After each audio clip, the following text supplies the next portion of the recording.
Puri pizza খেতে বেশ ভালোবাসে, তো অনেকদিন থেকে বলছিল মা পিৎজা বানাও। তো সন্ধ্যেবেলায় আজকে অনেকদিন পর কৃষাণুও বাড়িতে ছিল, তাই ভাবলাম আজকে কিছু একটা বানাবো, কিন্তু আবার ময়দা মেখে পিৎজা বানানো সে বিশাল এক ঝামেলা। তাই ভাবলাম ব্রেড আছে, ব্রেড দিয়ে একটু পিৎজা বানিয়ে দিই, এটাও ভালো হয় খেতে, এটাও বেশ ভালোবাসে খেতে। তাই এই যে ব্রেড দিয়ে আজকে পিৎজা বানাচ্ছিলাম। আর এখানে আসার পর তো কৃষাণু সেরকমভাবে সময়ই পায় না বাড়িতে থাকার, বিশেষ করে সন্ধ্যেবেলায় প্রতিদিনই ওকে অফিস যেতে হয়। তার জন্য আজকে যেহেতু বাড়িতে ছিল তাই ভাবলাম বানাই। এখানে আসার পর আজকে প্রথম দিন এই ব্রেড পিৎজা বানাচ্ছি। আর আমি জানি এটা খাওয়ার পর প্রতিদিন আমাকে সন্ধ্যেবেলায় বায়না করবে যে দুধ খাবো না, আমাকে ওই ব্রেড পিৎজাই বানিয়ে দাও, কিন্তু এগুলো একদমই বেশি খাওয়া ভালো নয়। আর আজকে সন্ধ্যেবেলায় গোলুও আছে বাড়িতে, ওরা কৃষাণুর বেশ ভালো জমে, ভালো ওদের বন্ধুত্ব।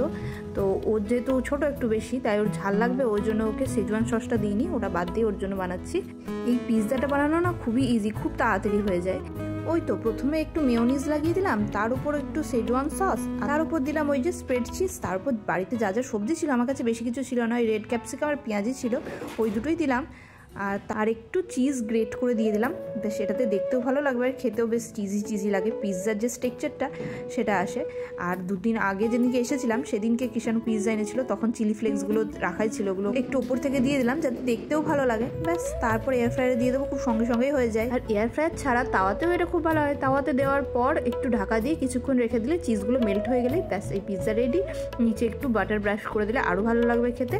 এবার এগুলো আমি এয়ার ফ্রায়ারে দিয়ে দেবো, ব্যাস কিছুক্ষণের মধ্যেই হয়ে যাবে। তার সাথে একটু গরম চাও করলাম, কারণ সন্ধ্যেবেলার চাটা এখন কেন জানি না আমি অ্যাডিক্টেড হয়ে গেছি, সন্ধ্যেবেলায় চা না হলে আমার ঠিক ভালো লাগে না। তোমরাও পারলে এটা বাড়িতে ট্রাই করো, আশা করি সবার ভালো লাগবে, সন্ধ্যেবেলা স্ন্যাক্সের জন্য তো একদম পারফেক্ট। ব্যাস এবার এই যে পরীকে দিলাম, ও তো খেয়ে খুব খুশি।